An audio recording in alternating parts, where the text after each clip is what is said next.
الحمد لله نحمده ونستعينه ونستغفره ونؤمن به ونتوكل عليه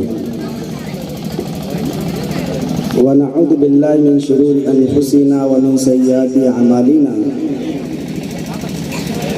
من يهده الله فلا مضل له ومن يضلل فلا هادي له ونشهد أن لا إله إلا الله وحده لا شريك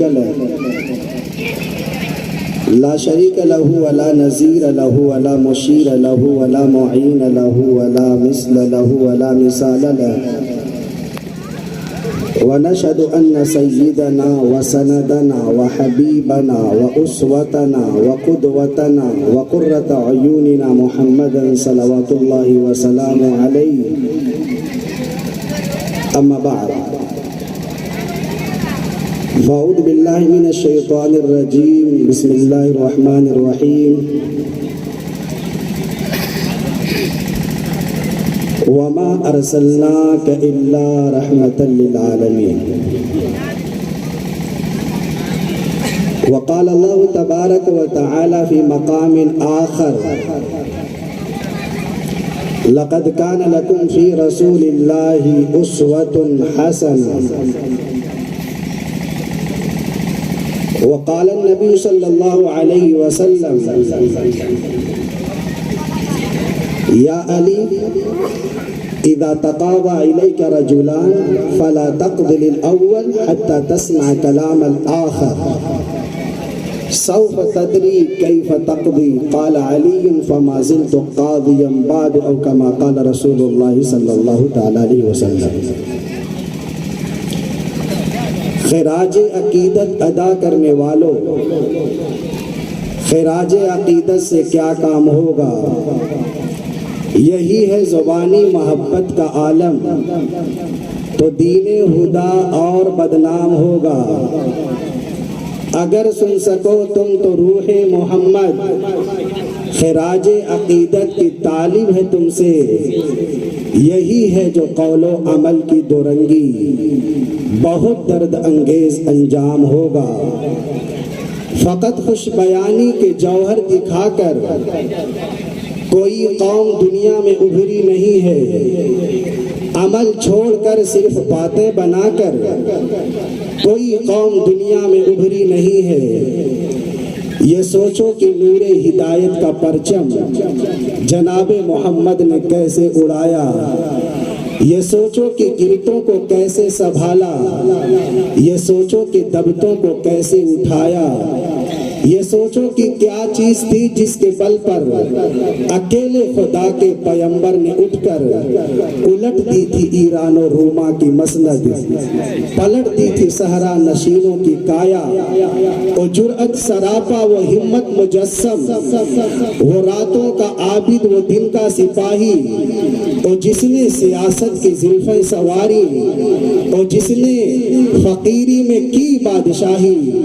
اگر اس سے کچھ بھی عقیدت ہے تم کو تو اپنا وتیرہ بدلنا پڑے گا، زبان نفاق و عمل سے گزر کر صداقت کے سانچے میں ڈھلنا پڑے گا۔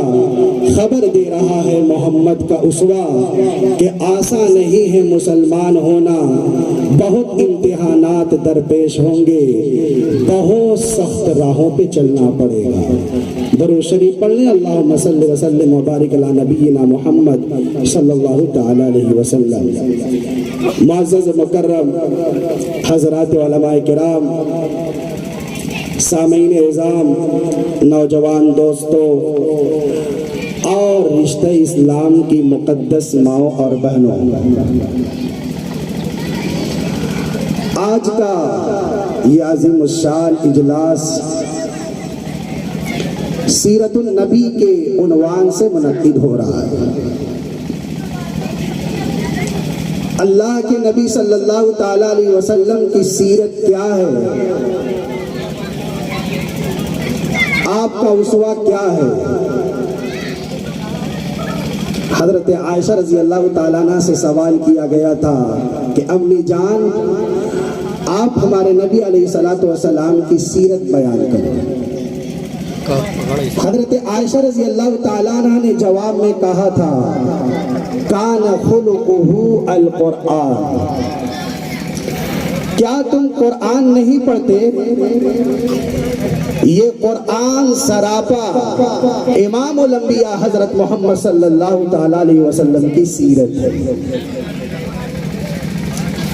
آئیے نبی اکرم علیہ السلام کی سیرت کا ایک حصہ اور آپ صلی اللہ تعالیٰ علیہ وسلم کا وہ فیصلہ جس میں آپ نے امت کو ایک حل کے طور پر پیش فرمایا ہے۔ ظاہر سی بات اللہ کے نبی علیہ السلام کی سیرت اور آپ کا فیصلہ نظروں کے سامنے رکھا جائے گا تو انشاءاللہ کسی طرح کی کوئی پیچیدگی نہ ہوگی اور امت راہ مستقیم پر قائم رہے گی۔ مسند احمد کے اندر موجود ہے کہ مسجد نبوی میں اللہ کے نبی علیہ السلام تشریف فرما تھے، ایک خاتون آئی اور کہنے لگی یا رسول اللہ یضربنی اذا صلیت، جب میں نماز پڑھتی ہوں تو یا رسول اللہ میرا شوہر مجھے مارتا ہے، تماچے لگاتا ہے۔ اللہ کے نبی علیہ السلام مسجد نبوی میں تشریف فرما ہے، صحابہ کرام کا ٹھاٹھیں مارتا ہوا سمندر ہے اور ایک خاتون آنکھوں میں آنسو لا کر کے کہتی ہے یا رسول اللہ ان زوجی یضربنی اذا صلیت، میں جب نماز پڑھتی ہوں تو میرا شوہر مجھے مارتا ہے، تماچے لگاتا ہے، ضربیں لگاتا ہے۔ یا رسول اللہ آپ میرے شوہر کو بلا کر کے سمجھا دیجئے اور مجھے نماز پڑھنے کی پرمیشن دے دیجئے۔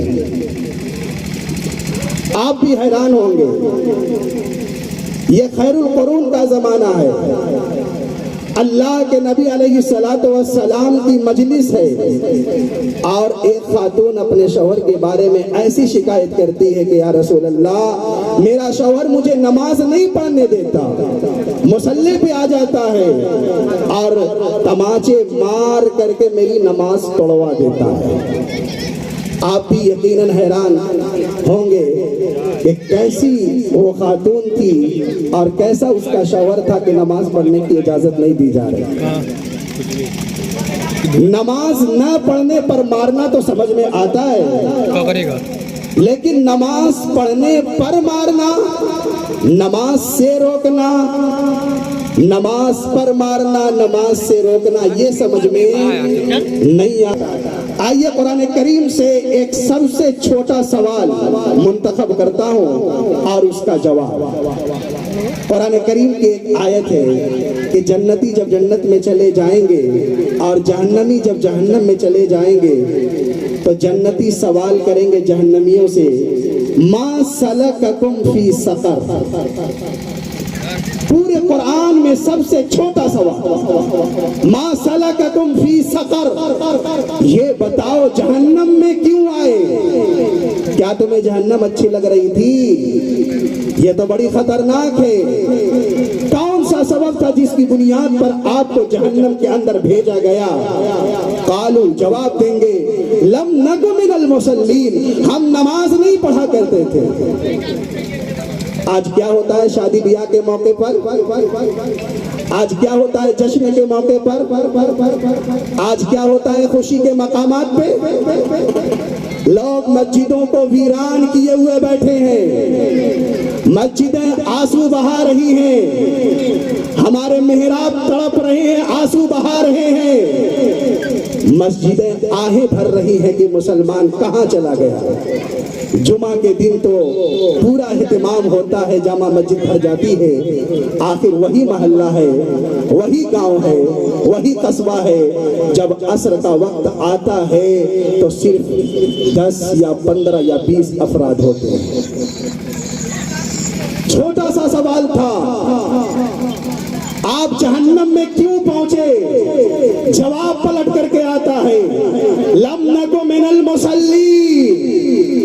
جہنم میں آنے کا ریزن یہ ہے کہ ہم نماز نہیں پڑھا کرتے تھے۔ اب ہر آدمی اپنے اپنے گریبان میں جھانک کر کے دیکھے عنوان تو بہت سارے ہیں، لیکن جو اصل بات ہمارے لیے آخرت میں نجات کی ہے اس پر آپ توجہ کے ساتھ سماعت فرمائیں۔ اللہ مجھے بھی عمل کی توفیق عطا فرمائے، آپ کو بھی عمل کی توفیق عطا فرمائے۔ آج ہر آدمی یہ سوچتا ہے اچھا کھانا ہو، اچھا پہننا ہو، اچھی گاڑی ہو، ہر آدمی کی یہ تمنا ہے۔ اگر کھانے میں نمک ذرا زیادہ ہو گیا تو لوگ دسترخوان سے کھانے پھینک دیا کرتے ہیں، اگر لباس ذرا خراب ہو گیا، جل گیا، پیوند کی نوبت آ گئی تو لوگ اپنا لباس اتار کر پھینک دیتے ہیں، دکان پہ جاتے ہیں، کہتے ہیں کہ دوسرا اچھا کپڑا دیجئے۔ آج زمانے نے ترقی کی، لوگ ٹیلی کاٹ کا کپڑا نہیں پہنتے، کیوں؟ وہ آرام دہ نہیں ہوتا۔ تو ہر آدمی اچھا لباس پہننا چاہتا ہے، اچھا مکان بنانا چاہتا ہے، اور اچھے اچھے مشروب کا استعمال کرنا چاہتا ہے۔ بہت اچھی بات ہے، اللہ کی یہ نعمتیں ہیں، آپ ان نعمتوں کا استعمال کریں، لیکن ذرا غور بھی فرما لیں، کہیں ایسا نہ ہو کہ اذان کی آواز ہمارے کانوں میں پہنچے اور ہم اپنے دسترخوان پر بیٹھے ہوں، کھانا کھا رہے ہوں، چاہے وہ بریانی ہو، چاہے وہ قورمہ ہو، چاہے وہ اچھے سے اچھے قسم کا کھانا ہو، اذان کی آواز آ گئی، اب آپ کو اپنے دسترخوان سے اٹھنا ہوگا، آپ کو اپنی دکان کا شٹر گرانا ہوگا، اب آپ کو بازار سے لوٹنا ہوگا۔ اگر آپ بستر پر سو رہے ہیں تو آپ کو اپنے بستر سے علیحدگی اختیار کرنی ہے، کیوں؟ اس احکم الحاکمین کا حکم آ گیا ہے، حی علی الصلاۃ، حی علی الفلاح۔ کامیابی چاہتے ہو، اگر بلندی چاہتے ہو، اگر جنت چاہتے ہو، اگر اللہ کی رضا چاہتے ہو، اگر دونوں جہان کی سرخروئی چاہتے ہو، اب مارکیٹ میں آپ کو ترقی نہیں ملے گی، آپ کو مکان میں ترقی نہیں ملے گی، آپ کو دسترخوان پہ ترقی نہیں ملے گی۔ اگر ترقی چاہتے ہو تو اللہ کے دربار میں آؤ، وضو بناؤ اور اپنی پیشانی کو مالک حقیقی کے دربار میں جھکا دو، ورنہ یاد رکھو، اللہ نہ کرے، اللہ نہ کرے کہ جب بے نمازی کو منہ کے بل گھسیٹ کر جہنم کے اندر پھینکا جائے گا، بڑی خطرناک وہ جہنم ہے۔ قرآن کہتا ہے وَتَرَى الْمُجْرِمِينَ يَوْمَئِذٍ مُقَرَّنِينَ فِي الْأَصْفَادِ۔ مجرمین کو بھیڑیوں میں جکڑ کر کے لایا جائے گا۔ آج اگر کوئی چور گرفتار کیا جائے، پولیس والے جب اسے گرفتار کرتے ہیں تو اس کے چہرے پر لباس ہوتا ہے اور وہ اپنی گردن جھکا کر کے چلتا ہے کہ میں نے شراب پی، میں نے زنا کیا، میں نے چوری کی۔ پولیس نے گرفتار کیا اور گرفتار کرنے کے بعد اسے جیل کی سلاخوں میں ڈال دیا جاتا ہے، اپنی گردن اٹھا کر کے نہیں چلتا۔ یہی حال بے نمازی کا ہے۔ میدان محشر میں ایک بے نمازی اپنا سر اٹھا کر نہیں چل سکتا، اپنی گردن جھکا کر کے اللہ کے سامنے جب پہنچے گا، اللہ کی طرف سے اعلان ہوگا وَتَرَى الْمُجْرِمِينَ يَوْمَئِذٍ مُقَرَّنِينَ فِي الْأَصْفَادِ۔ بھیڑیوں میں جکڑ کر کے اس جہنمی کو لاؤ اور منہ کے بل جہنم کے اندر پھینک دو۔ آپ اندازہ لگائیں، دنیا کی آگ سے 69 گنا زیادہ تیز ہوگی۔ صحابہ نے کہا یا رسول اللہ، یہ آگ جلانے کے لیے کافی تھی، یہ آگ ہمیں جلا کر راکھ کرنے کے لیے کافی تھی، یہ 69 گنا زیادہ تیز ہے۔ میرے آقا نے فرمایا تھا یہ رب کا حکم ہے، یہ رب کا حکم ہے۔ ایک بے نمازی کو جہنم کے اندر داخل کیا جائے گا۔ لباس کیسا ہوگا؟ ٹیلی کاٹ کے کپڑے سے دوری اختیار کرنے والے، معمولی 15-20 روپے میٹر کپڑے سے دوری اختیار کرنے والے، اچھے سے اچھا برانڈیڈ کپڑا استعمال کرنے والے، کھادی کا کپڑا استعمال کرنے والے۔ میرے آقا نے کیا فرمایا؟ قرآن کی آیت ہے وَسَرَابِيلُهُم مِّن قَطِرَانٍ، ان کے لباس تارکول کے ہوں گے، لباس تارکول کے ہوں گے، وہی تارکول جس سے سڑک بنائی جاتی ہے، وہی القطرہ جس سے روٹ تیار کیا جاتا ہے، اس کے بارے میں علماء نے لکھا ہے ایک تو بدبو بہت کرتا ہے، اور دوسرے یہ کہ انسان کے بدن سے بڑی تیزی کے ساتھ چپک جاتا ہے۔ اسی کا کرتا اور اسی کا لباس ایک جہنمی کو پہنچایا جائے گا۔ اور آج لوگ اپنے چہرے کو بچانے کے لیے، چہرے کو خوبصورت بنانے کے لیے طرح طرح کے صابن استعمال کرتے ہیں، کریم استعمال کرتے ہیں، فیس واش کا استعمال کرتے ہیں۔ قرآن کیا کہتا ہے؟ جن چہروں پر آپ فیس واش استعمال کرتے ہو، جن چہروں پر آپ مہنگی سے مہنگی کریم استعمال کرتے ہو، جس چہرے کو آپ دھوپ کی شدت سے بچاتے ہو، قرآن کہتا ہے وَتَغْشَى وُجُوهَهُمُ النَّارُ، جہنم کی آگ ان کے چہرے کو جھلسا کر کے رکھ دے گی، پورے بدن کی کھال جل کر راکھ ہو جائے گی۔ لوگ کیا سمجھتے ہیں ایک مرتبہ ہماری کھال ختم ہو جائے گی تو کیا ہم اللہ کے عذاب سے بچ جائیں گے؟ نہیں نہیں، قرآن کہتا ہے ان الذین کفروا بآیاتنا سوف نصلیہم نارا کلما نضجت جلودہم بدلناہم جلودا غیرہا لیذوقوا العذاب ان اللہ کان عزیزا حکیما۔ فرمایا قرآن کریم کے اندر اللہ تبارک و تعالی نے اگر ایک کھال جل کر راکھ ہو جائے گی، اللہ دوسری کھال کا انتظام کرے گا، وہ جل کر راکھ ہو جائے گی، اللہ تیسری کھال کا انتظام کرے گا۔ لوگ کہیں گے آج تو اچھے اچھے لوگ ریسٹورنٹ میں جاتے ہیں، اچھے اچھے ڈھابے کو دیکھتے ہیں، پہلے فون کر کے پتہ کرتے ہیں کہ بھائی علاقے میں کون ڈھابا سب سے بڑھیا ہے، آپ کو چکن چلی کھانا ہے، آپ کو مٹن کھانا ہے، آپ کو اچھے سے اچھا جو ہے آئٹم کھانا ہے، تو لوگ پہلے سرچ کرتے ہیں، دیکھتے ہیں، اس کے بعد وہیں پر قیام کرتے ہیں۔ قرآن کیا کہتا ہے؟ پہلے لوگ منگا دیتے ہیں کہ بھائی میں نے کارڈ لے کر کے آؤ ذرا دیکھیں کیا کیا اس کے اندر آئٹم ہے۔ اللہ نے جہنمیوں کا کھانا پہلے ہی بتا دیا، ان شجرۃ الزقوم طعام الاثیم کالمہل یغلی فی البطون کغلی الحمیم۔ آپ پڑھتے جائیں قرآن کریم کو، زقوم دیا جائے گا کھانے کے لیے۔ زقوم کیا؟ میرے آقا نے فرمایا اتنا قطرة من الزقوم قطرت فی الدنیا لأفسدت على اہل الارض من معیشتهم فکیف بمن تکون طعاما۔ میرے آقا نے فرمایا کہ اگر زقوم کا ایک قطرہ بھی جہنم سے گرا دیا جائے تو دنیا کے سارے کھانے تباہ و برباد ہو جائیں گے، کھانے کے قابل نہ رہیں گے۔ کبھی آپ دیکھتے ہوں گے ایک مرتبہ ہم لوگ راستے سے گزر رہے تھے، دیکھا سامنے ایک کتا آیا، اس کتے کی یہ حالت تھی کہ اس کے سر کا اوپر والا حصہ سڑا ہوا تھا۔ اب ظاہر سی بات ہے وہاں پر دوا تو لگائی نہیں جا سکتی، اس میں سے بدبو آ رہی تھی۔ اس کتے کے سر کا اوپری حصہ سڑا ہوا تھا، تعفن پھیل رہا تھا۔ لوگ دور سے دیکھ کر کے راستہ تبدیل کر دیا کرتے تھے، کسی کے ہاتھ میں رومال ہے تو وہ اپنی ناک بند کر لیا کرتا تھا کہ بھائی اگر اس کے قریب جائیں گے تو بدبو آئے گی، پھر برداشت نہیں ہوگا، پھر کھانا نہیں کھایا جا سکتا۔ آپ بتائیے کہ اس کتے کے سر کا اوپری حصہ جو سڑ گیا ہے، جس میں سے بدبو آ رہی ہے اور مکھی اس زخم پر مڈلا رہی ہے اور لوگ اس کے قریب نہیں جاتے، حالانکہ اس کی بدبو ایک گلی سے دوسری گلی میں نہیں جاتی، حالانکہ اس کی بدبو ایک محلے سے دوسرے محلے کے اندر نہیں جاتی۔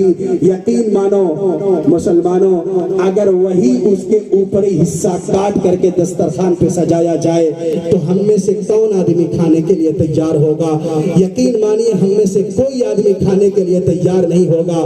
گھر میں دال میں نمک زیادہ ہو جائے، سالن میں نمک زیادہ ہو جائے، لوگ کھانا پھینک دیتے ہیں۔ اگر چائے کے اندر مکھی گر جائے تو لوگ چائے پھینک دیا کرتے ہیں، تھوڑا سا ذائقہ خراب ہو جائے تو لوگ ڈھابا تلاش کرنے لگتے ہیں، گھر کا کھانا نہیں کھاتے۔ یاد رکھو مسلمانوں، جو لوگ نماز چھوڑنے والے ہیں، چاہے وہ شادی بیاہ کا موقع ہو، چاہے وہ کسی تقریب کا موقع ہو، چاہے وہ جلسے جلوس کا موقع ہو، چاہے وہ مشاعرے کا موقع ہو، یاد رکھو اگر نماز چھوڑی جائے گی، اللہ کی قسم، اللہ کی عزت و جلال کی قسم، اللہ نہ کرے، اللہ کا وعدہ ہے اور اللہ کی طرف سے سخت وعید ہے کہ مسلمانوں اگر اس دنیا کے اندر کوئی اللہ کے احکام کی پامالی کرے گا، اگر کوئی نماز کو رو دے گا،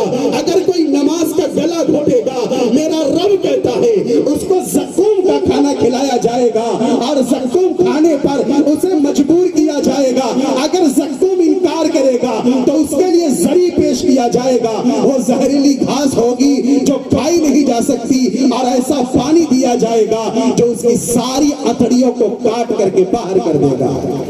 اس لیے کھانے کا ذائقہ لیجئے, لیکن خدا کے واسطے نماز کے اوقات میں اپنے کھانوں سے اپنے ہاتھ کو کھینچ لیجئے. یہ ایک باپ کی ذمہ داری ہے اور یہ ایک ماں کی ذمہ داری ہے.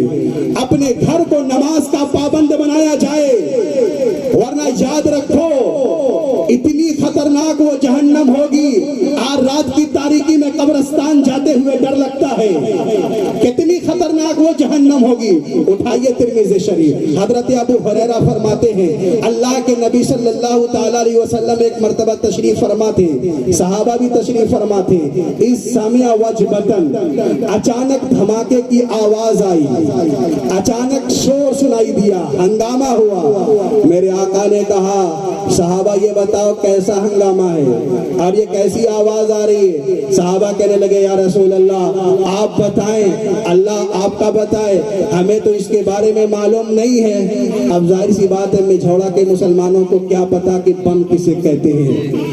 آپ ذرا فلسطین کے ان مسلمانوں سے پوچھئے, وہاں کی لاشوں کے چیتھڑے سے آپ پوچھئے, معصوم بچوں سے پوچھئے, کسی کے باپ کو شہید کر دیا گیا, کسی کی ماں کو شہید کر دیا گیا, کسی ماں کے 5 بیٹے 5 کو شہید کر دیا گیا, بموں سے اڑا دیا گیا, لاش نہیں ملتی, کسی کا سر ملتا ہے تو کسی کا جسم نہیں ملتا, کسی کے پاؤں ملتے ہیں تو کسی کا سر سلامت نہیں ہے. لیکن ان لوگوں نے نماز کو آباد کیا ہوا ہے, مسجدوں کو آباد کیا ہوا ہے. وہاں کے لوگوں کا کہنا ہے جان آتی ہے یا آتی رہے, جاتی ہے چلی جائے, ہمیں کوئی پرواہ نہیں. مسجد اقصی کی حفاظت ہمارا بچہ بچہ کرے گا, ہمارا نوجوان کرے گا, ہمارا بزرگ کرے گا, ہماری عورتیں کرے گی. اگر خدا کا گھر سلامت نہیں رہا تو ہمیں اس دھرتی پہ جینے کا کوئی حق نہیں ہے. آج ہوتا کیا ہے, ساری تقریب ہوتی ہے, لیکن جب نماز کی باری آتی ہے, جنازے کے موقع پر بیٹا آیا سعودی سے, جنازے کی نماز پڑھے گا, آپ دیکھتے ہوں گے لوگ جنازے کے لیے تیار ہو جاتے ہیں, نماز کا وقت ہو جاتا ہے, آج ہی مسجد خالی رہتی ہے. کیا نماز جنازہ فرض نماز سے بڑھ گیا؟